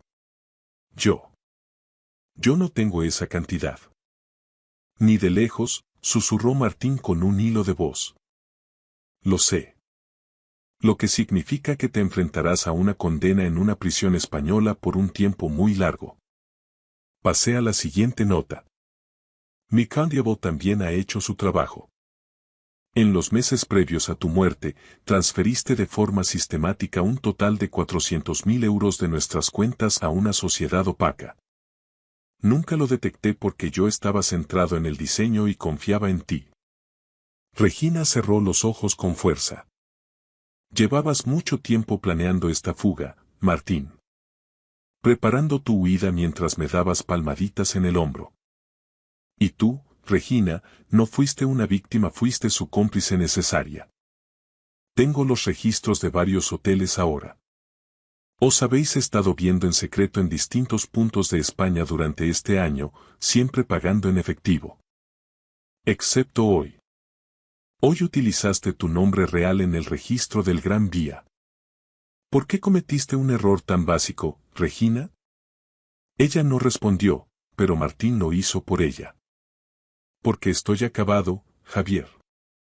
Porque Quesada cantó ante el juez y me di cuenta de que Tánger ya no era seguro. Pensé que quizá tú, con tus contactos, podrías ayudarme a desaparecer de verdad. Una identidad nueva. Eres el mejor resolviendo problemas insolubles. Solté una carcajada seca. ¿De verdad pensaste que te ayudaría después de pisotear mi vida? Éramos hermanos, Javier, repitió Martín, suplicando. No, Martín. Éramos socios a los que yo consideraba hermanos. Destruiste ese vínculo cuando decidiste que era buena idea fingir que te habías quemado en un coche para luego acostarte con mi mujer en las sombras. Me levanté lentamente. Este es vuestro escenario actual.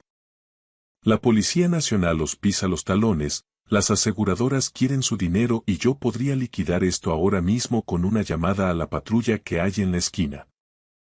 Pero no voy a hacer eso. No todavía. Un destello de esperanza brilló en sus rostros. Porque, continué con una sonrisa gélida, he diseñado una solución mucho más creativa. Una que os aseguro que no os va a gustar nada. Expuse mi plan con la misma precisión milimétrica que utilizo al diseñar un rascacielos en una zona sísmica. Cada pieza tenía que encajar a la perfección, cada elemento de carga debía estar calculado para resistir el peso de las consecuencias y generar el máximo impacto emocional y legal. No había espacio para el error en este plano final. Martín, no tienes escapatoria, así que vamos a elegir la forma en que vas a caer, comencé, mirándolo fijamente. Vas a entregarte voluntariamente a la Policía Nacional. Ahora mismo. Vas a ofrecer una cooperación plena y absoluta, testificarás contra Tomás Quesada en cada una de las piezas separadas que se instruyan en la Audiencia Nacional y te declararás culpable de todos los cargos de estafa agravada al seguro y falsedad documental. Eso pueden ser 15 o 20 años en una prisión española, Javier, protestó Martín, con la voz quebrada por el pánico. Me estás pidiendo que me entregue a los lobos. Con una confesión detallada y la aplicación de la atenuante por cooperación activa, probablemente el juez reduzca la pena a un rango de 6 a 8 años. Pero aquí está el núcleo del trato. Vas a ofrecer algo que la UCO no pueda rechazar. Les darás información minuciosa sobre cada criminal que Quesada te presentó en las sombras, cada trato ilegal del que fuiste testigo durante este último año y cada método de blanqueo que viste mientras te escondías en Tánger. Serás el testigo más valioso que haya pasado por esos juzgados en décadas. No sé lo suficiente como para marcar una diferencia real, balbuceó él, frotándose las manos nerviosamente. Te sorprendería lo que tu mente es capaz de recordar cuando tu libertad depende de ello. Has pasado un año huyendo, cuidándote las espaldas y moviéndote por los márgenes de la red de Quesada entre Marruecos y España.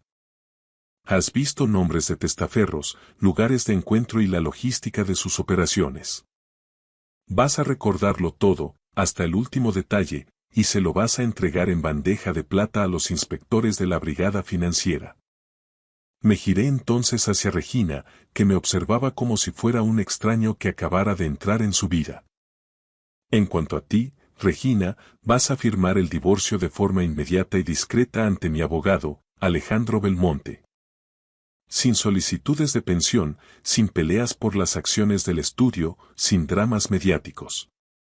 Te quedarás únicamente con lo que hay actualmente en tus cuentas personales. Yo me quedo con absolutamente todo lo demás, desde el chalet hasta el patrimonio de la empresa. Además, vas a redactar y firmar una confesión completa sobre tu papel en la falsa muerte de Martín y tu complicidad para ocultar su paradero durante este año. Esa confesión quedará bajo sello, a menos que decidas causar algún tipo de problema legal en el futuro. ¿Y luego qué?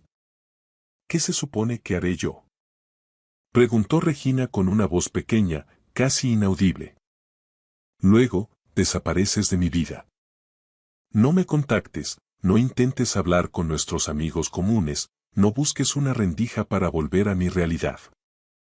¿Dices que quieres a Martín? Bien, podrás demostrarlo visitándolo en Soto del Real o en Estremera durante la próxima década.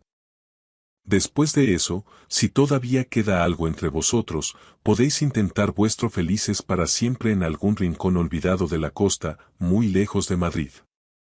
Martín sacudió la cabeza, hundido en la miseria de su propia creación.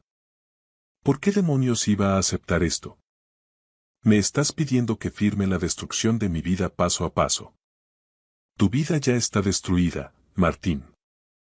Tú mismo pusiste los explosivos en los cimientos hace un año, dije con una frialdad absoluta.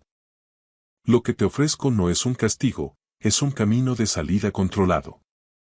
Un camino que termina contigo vivo y finalmente libre de la sombra de Quesada, en lugar de pasar décadas huyendo para acabar muerto en una cuneta cuando sus sicarios te localicen. Porque te encontrarán, Martín. No eres ni la mitad de listo de lo que crees. ¿Y qué ganas tú con toda esta arquitectura de castigo? Preguntó Regina, con una pizca de la antigua altivez asomando en sus ojos. Sonreí levemente, una expresión que no llegó a mis ojos. Justicia poética. Ver cómo ambos enfrentáis las consecuencias reales de vuestras traiciones. Podré seguir adelante sabiendo que vuestras deudas están siendo pagadas. Tendré la satisfacción de haber sido el hombre íntegro, el que no os destruyó físicamente aunque tenía todas las herramientas para hacerlo. Saqué mi teléfono y puse en la pantalla un número de contacto que ya había verificado. Este es el inspector Lorenzo Leal, el hombre que lidera el caso contra el clan de los Quesada en la Policía Nacional. Voy a llamarlo en exactamente 10 minutos. Tenéis dos opciones. O Martín se entrega voluntariamente con mi respaldo, lo cual facilitará vuestra situación penal, o bien os denuncio a ambos por estafa y encubrimiento ahora mismo. En ese caso, la policía derribará esta puerta en menos de lo que tardas en parpadear. ¿Cómo sabemos que no nos traicionarás una vez que Martín esté en comisaría? Preguntó él. No lo sabéis.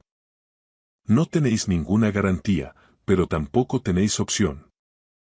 Es el único trato que vais a recibir de mí. 90 minutos más tarde, me encontraba en el vestíbulo del hotel, observando a través de las grandes cristaleras de la Gran Vía como dos agentes de paisano de la Policía Nacional escoltaban a Martín hacia un coche camuflado. Llevaba las manos esposadas y la cabeza baja. Se había entregado sin resistencia. Regina estaba a mi lado, envuelta en su abrigo, con lágrimas silenciosas surcando su rostro. Nunca fue mi intención hacerte este daño, Javier, dijo en voz baja. Te equivocas, Regina. Sí lo fue. Simplemente no contabas con que el edificio que construisteis tuviera un fallo de diseño tan obvio. No esperabas que os pillaran, la miré por última vez, tratando de encontrar a la mujer que amé, pero solo vi un hueco vacío. Una última pregunta antes de que esto termine. Después de todo este año de farsa, ¿alguna vez me quisiste de verdad? Se tomó un tiempo eterno para responder, un silencio que pesó más que cualquier palabra. Creo que amaba la estabilidad que me dabas, el estatus, el futuro seguro. Pero nunca estuve enamorada de ti con la intensidad con la que lo estoy del caos de Martín. Entonces espero, sinceramente, que ese caos haya valido la pena el precio que vais a pagar. ¿Ha valido algo de esto la pena? Preguntó ella, mirando hacia el coche que se alejaba. Mira a tu alrededor. Nos has destruido a todos. Yo no he destruido nada, Regina. Yo solo he puesto un espejo frente a vuestras acciones.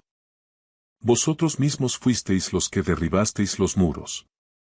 Yo solo me estoy asegurando de que nadie salga indemne de las ruinas. Ella se secó las lágrimas.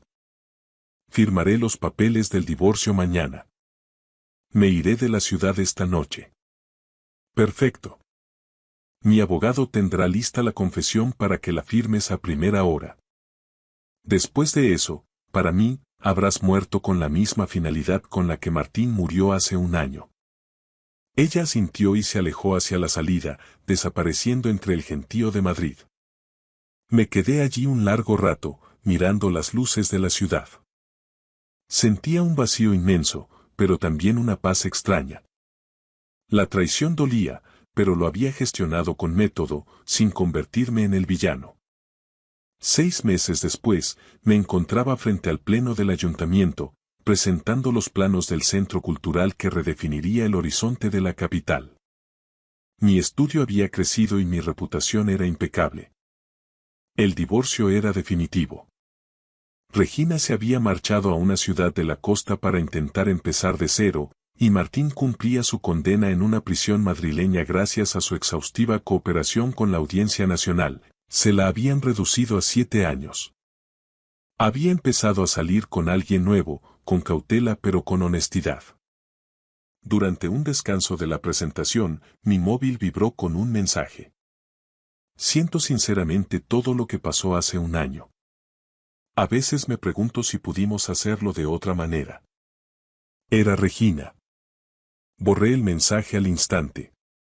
Algunos puentes deben permanecer reducidos a cenizas. El ayuntamiento aprobó mi proyecto por unanimidad. Al salir bajo el sol de Madrid, me sentí genuinamente feliz. El hombre que llamó a la puerta 69 hace meses era un ingenuo. El hombre que caminaba hoy sabía que la confianza es un material de construcción escaso y que la mejor venganza es simplemente vivir bien. Había perdido a mi mujer y a mi mejor amigo, pero había recuperado mis propios cimientos. Y eso, al final, era lo que mantenía la estructura en pie. Gracias por escuchar mi historia hasta el final. Si resonó contigo, dale like, escribe en los comentarios qué fue lo que más te tocó y no olvides decir de dónde eres. Suscríbete al canal, vienen muchas más historias.